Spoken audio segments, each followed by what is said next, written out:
रहे हैं news India Assam. और सबसे पहले आप सभी को नमस्कार। मेरे साथ मौजूद है गायकोपा जीपी ब्लॉक गोलकगंज जिला दुबरी कांग्रेस प्रत्याशी। यहाँ से जो है प्रिया जी हैं, उनके जो है यहाँ पे गार्जियन हैं, उनसे जानेंगे क्या उद्देश्य क्या मुद्दा अपना पंचायत समस्या की अपन उद्देश्य की अपन मुद्दा की। জয়জতে সমূহ গায়কবাসী ৰাইজৰ মই প্ৰিয়া বাছাৰ হৈ মই তেখেতৰ শহুৰে হওঁ। চবকে নতুন বছৰৰ আৰু বিস্মা বিহুৰ খবৰ চাইছোঁ। মোৰ উদ্দেশ্য কেণ্ডিডেটৰ উদ্দেশ্য এই অঞ্চলৰ কাম কাজ, সমাজ, শিক্ষা এইবোৰৰ প্ৰতি মোৰ প্ৰথম লক্ষ্য থাকিব আৰু সমাজখনক কেনেকৈ আগুৱাই লৈ যাব পাৰি সেইখনৰ উদ্দেশ্য। সেই উদ্দেশ্যৰে মই কংগ্ৰেছ দলৰ প্ৰাৰ্থী হিচাপে মোৰ বোৱাৰী থিয় দিছে আৰু সমূহ গাঁও গায়কবাসী ৰাইজৰ তৰফৰ পৰা গায়কবাসী ৰাইজক শুভ আশীৰ্বাদ বিচাৰি মই আগুৱাই যাব চেষ্টা কৰিম। अपना पंचायत समस्या की रास्ता घाट बांध पानी की समस्या की মেইনলি আমাৰ ৰাস্তা ঘাট বানপানী, ৰাস্তা ঘাট পানী যি লেতেৰা যি অৱস্থা আমাৰ ৰাস্তা ঘাটৰ। ইমান বছৰে এই বিজেপিৰ দলৰ সদস্যসকলে আমাৰ যোৱা পঞ্চায়তলৈ যোৱা ৰাস্তাটো, সেই ৰাস্তাটো বোকাৰ সময়ত আমি খোজকাঢ়ি যাব নোৱাৰো, পিছলি পৰে।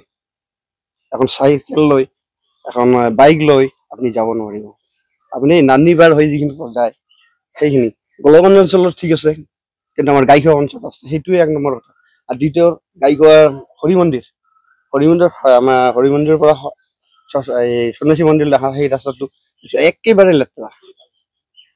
তো আমাৰ ওচৰৰে যিমানবোৰ কাম কৰিলে, যি কাম কৰিলে হয়তো আমি জিলা উপায়ুক্ত মহোদয়ক আমি জনাইছিলোঁ, কেইবাবাৰো ৰিপৰ্ট হৈছিলে, পাব্লিছ হৈছিলে, কিন্তু তাৰ হেৰি নাই। আধা কাম কৰি অলপ চলপ কাম কৰি চব अपना पंचायत जल जीवन मिशन योजना और स्ट्रीट लाइट योजना জল জীৱন কাম কৰিছিলে, কাম কৰি এই হেৰিটোৱে কৰিলে, কিন্তু আজিলৈকে পানী ওলোৱা নাই পাৰিছে।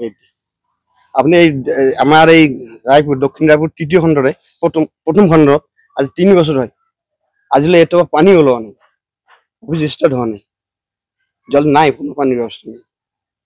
केंद्र सरकार योजना, राज्य सरकार योजना का पक्का मकान, ration card, Ayushman card Ayushman card কেইজনে পাইছে, কিছুমানে কৰিছিলে পইচাই দি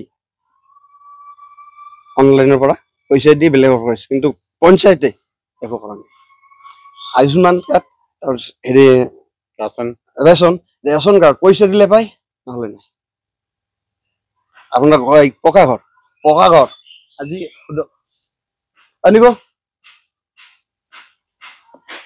আছে, বহুত বেনিফিচিয়াৰি নাই, লিষ্টত হৈ আছে, কিন্তু আজিলৈ ঘৰত ৰিলিজ দিয়া নাই পইচাৰ কাৰণে। পঞ্চায়ত প্ৰতিনিধি যিজন কাউন্সিলৰ আছিলে, যি কাম কৰিলে, তেখেত আজি সামাজিকভাৱে বয়কট হৈ আছে। এনে কাম কৰিছে, এটা ঘৰৰ স্বামী এটা খণ্ডত, বোৱাৰী নাই পোৱা নাই আমি। আমাৰ যিজন কাউন্সিলৰ আছিলে ফাল্টু অফ দ্য গ্ৰেড, আমাৰ ৰাইজৰ হিচাপে যিখিনি কাম কৰিব লাগিছিল ই কৰা নাই। পইচাৰ কাৰণে হওক বা স্বাৰ্থৰ কাৰণে হওক, কিন্তু আজি চাওক মই ঘৰ পোৱা নাই। और अपना पंचायत समस्या की जैसे कि जल जीवन मिशन नहीं है। नहीं हमारा यहाँ रायपुर गायकवाड़ जीपी में जो है अपना चिकित्सालय शिक्षा दीक्षा শিক্ষা এটা সাব চেণ্টাৰ আছে, এটা আছে, সেইটো ঠিকে আছে। এতিয়া আজি নহয়, তেতিয়া আমাৰ তৰুণ গগৈ ছাৰৰ পিৰিয়ডৰ PSC নাই ইয়াতে। PSC মানে এইটোৱে ক'লো যে 3 বছৰ আগত হেৰি কাম আৰম্ভ কৰিছিলে, কাম আজিলৈকে শেষ হোৱা নাই। জিত পশ্চাৎ উন্নতি কৰিব গ্যাৰান্টি। মোৰ প্ৰথম লক্ষ্য হ'ল ৰাস্তা ঘাট। এই অঞ্চলৰ সবচেয়ে বেছি সমস্যা ৰাস্তা ঘাট, বানপানীৰ সময়ত যি অৱস্থা হয়, আমি আমাৰ কাৰ্যালয়ত যাব নোৱাৰো। আমাৰ যে পঞ্চায়ত অফিচ আছে সেইখিনিতে আমি যাব নোৱাৰো। আপুনি চাই যাব, এই নান্নি পাৰ হৈ যিটো পঞ্চায়ত লৈ গ'ল ৰাস্তা যাব, চাব গাঁতটা বৰষুণ হলেই শেষ আপুনি খোজকাঢ়ি যাব নোৱাৰিব চেণ্ডেল হাতত লৈ कादो कादो কাদো काल कादो কাদো হৈ লৈ যাব समस्या बहुत ज्यादा है यहाँ पर जो है। अगर आप लोग देते हैं मौका कांग्रेस प्रार्थी प्रिया जी को, तो पूरा गांव में उन्नति करवो, रास्ता घाट, जल जीवन मिशन, स्ट्रीट लाइट्स, सब समस्या खत्म करवो। रंजन, डिब्रू से रंजन जसवा की रिपोर्ट।